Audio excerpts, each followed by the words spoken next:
Why did Michael Jackson buy the Beatles catalog? In the 1980s, Michael Jackson and Paul McCartney weren't just two of the biggest names in music. They were friends, collaborators. They recorded songs together, laughed, shared ideas. But then everything changed, because one day, Michael did something no one expected. He bought Paul's music. Not just one song, not just an album, the entire Beatles catalog, and the world was stunned. But why would the king of pop spend millions to own another artist's songs? And how did this bold move turn a friendship into a business war? This is the story of the deal that changed music forever. Part 1, a friendship built on music. It all started with music. Paul McCartney and Michael Jackson met in the late 1970s and quickly bonded.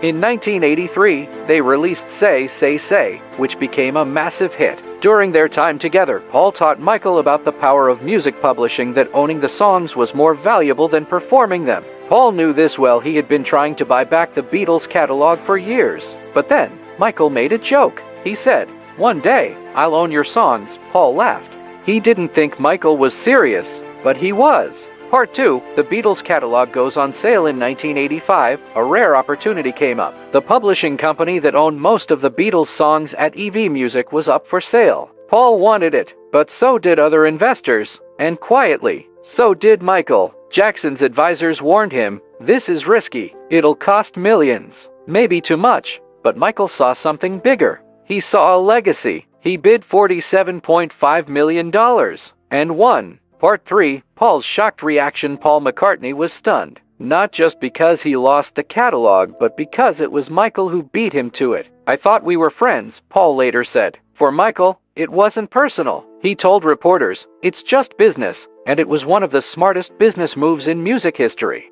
Part 4, the billion-dollar legacy. That $47.5 million investment. It grew into over $750 million as the value of the songs skyrocketed. Jackson later merged the catalog with Sony, forming Sony ATV, a music empire that controlled songs by not just the Beatles, but also Taylor Swift, Eminem, and more. Even after his death, the catalog continued to earn millions. Michael had created generational wealth through strategy, not just talent. Part 5, genius or betrayal. So, was it ruthless or brilliant? Did Michael betray a friend or just outplay the industry? Maybe. It was both. But one thing's certain: Michael Jackson didn't just change pop music. He changed the business of music. And he did it with one move, worth hundreds of millions, that still echoes today. What would you have done if you were in Michael's shoes? Would you have made the same call? Drop your thoughts in the comments.